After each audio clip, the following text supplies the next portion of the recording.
গন্ধম ফল খাওয়ার কারণে মহান আল্লাহ তাআলা হযরত আদম এবং হাওয়াকে জান্নাত থেকে বের করে দিয়ে দুনিয়াতে পাঠিয়ে দিলেন। হযরত আদম আলাইহিস সালামকে মর্ত্যভূমি শরণদ্বীপে এবং বিবি হাওয়াকে জেদ্দা নামক শহরে নামিয়ে দেওয়া হলো। তারা সেইখানে চারদিকে অন্ধকার দেখতে লাগলেন। জনমানুষহীন এই দুনিয়াতে তারা এইভাবে পতিত হয়ে তারা যেন আকুল দরিয়ায় ভাসতে লাগলেন।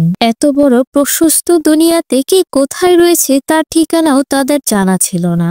সুতরাং তারা দুজন বহু দূরত্ববর্তী স্থানে বসে কেঁদে কেঁদে তাদের বুক ভাসাতে লাগলেন। হযরত আদম আলাইহিস সালাম যে শরণদ্বীপে বসে কাঁদছিলেন, অন্যদিকে বিবি হাওয়া জেদ্দায় বসে। হযরত আদম এবং বিবি হাওয়া আলাইহিস সালাম এমন অবস্থায় প্রায় ৩০০ বছর অতিবাহিত হলো। এরপর একদিন আল্লাহ রাব্বুল আলামিন তার দুঃখ জর্জরিত এই বান্দাটির দিকে মনোনিবেশ করলেন এবং তিনি হযরত জিবরাইল আলাইহিস সালামকে নির্দেশ দিলেন, তুমি আমার বান্দা আদমকে গিয়ে বলো সে যেন মক্কা শরীফের দিকে হজ করার জন্য রওনা হয়ে যায়। আল্লাহর আদেশ পেয়ে হযরত আদম আলাইহিস সালাম সঙ্গে সঙ্গে মক্কার দিকে রওনা হলেন। মুফাসসিরি কেরামগণ বলেছেন, যখন হযরত আদম আলাইহিস সালাম শরণদ্বীপ হতে মক্কার দিকে রওনা হয়েছিলেন, আল্লাহ রাব্বুল আলামিন তখন শরণদ্বীপ হতে মক্কা শরীফ এতই নিকট করে গিয়েছিলেন যে মাত্র ৩০ বার কদম ফেলেই তিনি মক্কা শরীফের কাছে পৌঁছে গেলেন। মক্কা শরীফে পৌঁছে হযরত আদম আলাইহিস সালাম আরাফা নামের একটি স্থানে গিয়ে বসে পড়লেন।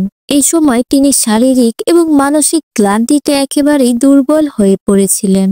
আরাফার সেই স্থানে বসে হযরত আদম আলাইহিস সালাম তার চোখের অশ্রু ফেলে আল্লাহর নিকট চাইতে লাগলেন, হে মাবুদ, আপনি আমার এবং আমার স্ত্রীর গুনাহগুলো মাফ করে দিন। আমি জানি না সে এখন কোথায় এবং কিভাবে রয়েছে। সম্ভবত তারও জানা নেই আমি কোথায় এবং কিভাবে আছি। হে মাবুদ, আপনি আমাদের উভয়ের প্রতি করুণা বর্ষিত করুন। আমাদের ভুলগুলো ক্ষমা করে দিয়ে পুনরায় আমাদের মিলন ঘটিয়ে দিন। হযরত আদম আলাইহিস সালামের এই প্রার্থনা কিছুটা ফলদায়ক হলো। তিনি উপরে আকাশের দিকে হাত তুলে মোনাজাত করছিলেন। আল্লাহর অসীম কৃপায় পর্দা অপসারিত হয়ে গেল। হযরত আদম আলাইহিস সালামের চোখের সামনে এবার আল্লাহ রাব্বুল আলামিনের আরশের মুআল্লার অপূর্ব দৃশ্য ভেসে উঠল।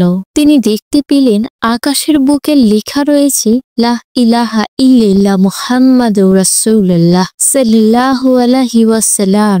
এই কালিমা দেখে হযরত আদমের দীর্ঘদিন পুরনো স্মৃতি মনে পড়ে গেল। যখন আল্লাহ রাব্বুল আলামিন তাকে সৃষ্টি করেছিলেন, সৃষ্টি হওয়ার পরে তিনি মাথা উপর করে আল্লাহ রাব্বুল আলামিনের মুআল্লায় এই কালিমাটি দেখতে পেয়েছিলেন।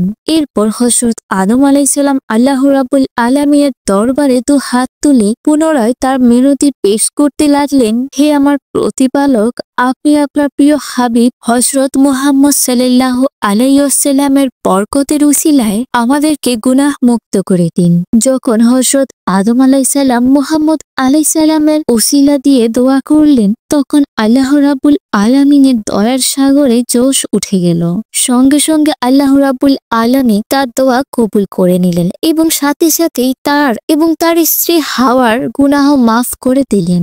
এরপর আল্লাহ রাব্বুল আলামিন জিবরাইল আলাইহিস সালামকে পাঠালেন। হযরত জিবরাইল আলাইহিস সালাম আদম আলাইহিস সালামকে বললেন, হে আদম, আপনি এইবার আপনার দোয়ার মধ্যে হযরত মুহাম্মদ সাল্লাল্লাহু আলাইহি সাল্লামকে উসিলা উল্লেখ করেছেন, আর এই কারণে আল্লাহ রাব্বুল আলামিন আপনার দোয়া কবুল করেছেন এবং আপনার স্ত্রীর সকল দোয়া তিনি ক্ষমা করে দিয়েছেন। এই দোয়া যদি আপনি গুনাহ করার সময় বেহেশতে থাকা অবস্থায় করতেন, তাহলে আল্লাহ রাব্বুল আলামিন সেখানে আপনার গুনাহ ক্ষমা করে দিতেন। আপনাদেরকে আর দুনিয়াতে আসারও কোনো প্রয়োজন হতো না। তখন হযরত আদম আলাইহিস সালাম বললেন, হে জিবরাইল, এতদিন আমি এই কালেমাটি এমন ভাবে ভুলে গিয়েছিলাম যে আমি কিছুতেই তার কথা মনে করতে পারছিলাম না। কিন্তু আজ হঠাৎ আল্লাহ রাব্বুল আলামিনের মেহেরবানিতে আমার সেই কালেমার কথা মনে পড়ে যায় এবং আমি সেই কালেমার উসিলা দিয়ে আল্লাহ রাব্বুল আলামিনের কাছে দোয়া করলাম। হঠাৎ হযরত আদম আলাইহিস সালামের চোখের দৃষ্টি দূরের একটি প্রান্তরের দিকে পড়ল। তিনি দেখতে পেলেন যে তার দিক থেকে বিবি হাওয়া ধীরে ধীরে তার দিক আসতে লাগলেন। এই দৃশ্যটি দেখার পর হযরত আদম আলাইহিস সালাম আর বসে থাকতে পারলেন না। তিনি দ্রুত এগিয়ে গিয়ে আগমনরত হযরত হাওয়া আলাইহিসসালামকে জড়িয়ে ধরে আকুলভাবে কাঁদতে লাগলেন। বিবি হাওয়াও দীর্ঘকাল পরে তার স্বামীকে এইভাবে ফিরে পেয়ে অবুঝ শিশুর মতো ফুপিয়ে ফুপিয়ে কান্না করতে লাগলেন। দীর্ঘ ৩০০ বছরের বিচ্ছেদের পর স্বামী স্ত্রীর এইভাবে সাক্ষাৎ, এই অপূর্ব দৃশ্যের সত্যিই বুঝি নজির মিলাবাদ। হযরত আদম এবং বিবি হাওয়ার কান্না যেন কিছুতেই থামছিল না। তাদের এই কান্নার দৃশ্য জমিন এবং আসমানের অসংখ্য ফেরেশতারাই দেখছিল। তারা সকলেই তাদের কান্নার সাথে শামিল হলো এবং আল্লাহ রাব্বুল আলামিনের দরবারে শুকরিয়া আদায় করলো। দীর্ঘকাল পরে হযরত আদম এবং বিবি হাওয়া যে স্থানে সাক্ষাৎ হয়েছিল, সেই স্থানটি আমরা বর্তমানে আরাফার ময়দান হিসেবে চিনি। কোরআন মাজিদে বর্ণিত রয়েছে, হযরত আদম আলাইহিসসালাম তার প্রতিপালকের নির্দেশ অমান্য করলো, যার ফলে সে ভ্রমে পতিত হলো। এরপর তার প্রতিপালক তাকে মনোনীত করলে তার প্রতি ক্ষমাপরায়ণ হলেন এবং তাকে পথ নির্দেশ করলেন এবং আল্লাহ তাআলা বললেন, হে আমার প্রিয় বান্দা, তোমাকে আমি অনেক ভালোবেসে সৃষ্টি করেছি। তুমি অবশ্যই আবারও জান্নাতে ফিরে আসবে, কিন্তু তোমাকে একটি নির্দিষ্ট সময় পর্যন্ত পৃথিবীতে বসবাস করতে হবে। অন্য একটি বর্ণনা থেকে পাওয়া যায়, আল্লাহ তাআলা হযরত আদম আলাইহিসসালামকে ৬০ হাত দীর্ঘ করে সৃষ্টি করেছেন। ইবনে আব্বাস রাদিয়াল্লাহু তাআলা আনহু হতে বর্ণিত, আল্লাহ তাআলা আদমকে নির্দেশ দেন, আমার আরশ বরাবর পৃথিবীতে আমার একটি সম্মানিত স্থান রয়েছে। তুমি সেখানে গিয়ে আমার জন্য একটি ঘর নির্মাণ করে সেখানে তাওয়াফ করো, যেমনটি ফেরেশতারা আমার আরশ তাওয়াফ করে। এরপর আল্লাহ তাআলা হযরত আদম আলাইহিসসালামের কাছে একজন ফেরেশতা পাঠালেন। তিনি আদম আলাইহিসসালামকে ওই জায়গাটি দেখিয়ে দিলেন এবং হজের করণীয় কাজগুলো শিখিয়ে দেন। ইবনে জারির রহমাতুল্লাহ আলাইহিসসালাম হতে বর্ণিত, তিনি বলেন, দুনিয়ার যেখানে যেখানে হযরত আদম আলাইহিসসালামের পথচারণ হয়, পরবর্তীতে সেখানে এক একটি জনবসতি গড়ে ওঠে। আদম আলাইহিসসালাম আল্লাহর নির্দেশ অনুযায়ী পৃথিবীতে সর্বপ্রথম কাবা ঘর নির্মাণ করে সেখানে তাওয়াফ শুরু করে দেন। এরপর সর্বপ্রথম পৃথিবীতে আসার পর আদম অনেক খাদ্য কষ্টে ভুগছিলেন। তিনি খাবারের জন্য কোনো কিছু খুঁজে পাচ্ছিলেন না। এরপর জিব্রাইল আলাইহিসসালাম আল্লাহর নির্দেশে ৭টি গমের বীজ নিয়ে উপস্থিত হন। আদম আলাইহিসসালাম তখন তাকে জিজ্ঞেস করলেন, হে জিব্রাইল, এগুলো কি? জিব্রাইল আলাইহিসসালাম তখন তাকে উত্তর দিলেন, এটা তো আপনার সেই নিষিদ্ধ ফল, যা কিনা গ্রহণ করার কারণে আজ আপনি পৃথিবীতে রয়েছেন। আদম আলাইহিসসালাম তাকে জিজ্ঞেস করলেন, এগুলো দিয়ে তাহলে এখন আমি কি করব? তখন জিব্রাইল আলাইহিসসালাম বললেন, ওগুলো তো তখন জান্নাতে নিষিদ্ধ ছিল, কিন্তু পৃথিবীতে এগুলো অনেক পুষ্টিকর খাবার। পৃথিবীতে টিকে থাকতে হলে এগুলো অবশ্যই আপনাকে খেতে হবে, আর এগুলো খাওয়ার জন্য আপনাকে জমিনে রোপণ করতে হবে। আর সেই ৭টি গমের বীজ, যার ওজন ছিল দুনিয়ার এক একটি গমের বীজ থেকে কয়েকশো গুণ বড়। এরপর আদম আলাইহিসসালাম ওই বীজগুলো রোপণ করলেন।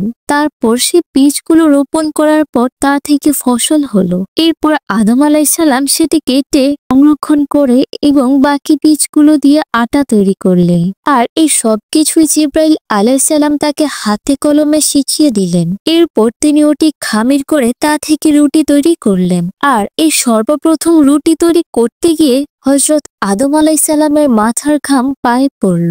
অর্থাৎ একটি গমের উৎপাদন থেকে শুরু করে রুটি বানানো পর্যন্ত তিনি এতটাই পরিশ্রম করলেন যে, যার কারণে তার মাথার ঘাম পায়ে পড়ে। তখন সাথে সাথে জিব্রাইল আলাইহিসসালাম বললেন, হ্যাঁ, এভাবে তোমাকে বহু কষ্ট এবং শ্রমের পরে তোমাকে খাবার পেতে হবে। আর এটাই দুনিয়ার রীতি, কারণ এটা জান্নাত নয়, যা কিনা ইবলিস তাকে জান্নাতে থাকতেই করেছিল। তিনি এটি থেকে বাঁচার জন্য সেই গন্ধম ফলটি গ্রহণ করেন, কিন্তু ওই গন্ধম ফল গ্রহণ করার কারণে আজ তাকে সেটিই করতে হচ্ছে। এরপর হযরত আদম আলাইহিসসালাম এবং হাওয়া আলাইহিসসালামের প্রতি দফায় দফায় একটি করে পুত্র সন্তান এবং একটি করে কন্যা সন্তান যমজ হয়ে জন্মগ্রহণ করলো।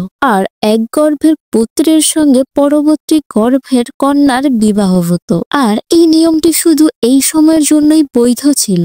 একটি বর্ণনা থেকে জানা যায়, আল্লাহ তাআলা ১০৪টি পুত্রিকা আদম আলাইসাল্লামের ওপর নাজিল করেন, যার মধ্যে 50টি নাজিল করেন তার পুত্র শীষ আলাইসাল্লামের ওপর। আর মূলত এইভাবেই দুনিয়ার প্রথম মানব এবং নবী হযরত আদম আলাইসাল্লামের সৃষ্টি হয়, যার কারণে আজ আপনি আর আমি জন্মেছি। আর এইভাবেই দুনিয়ার প্রথম মানব সৃষ্টি হয়, তারপর থেকে এই প্রক্রিয়াটি চলমান রয়েছে।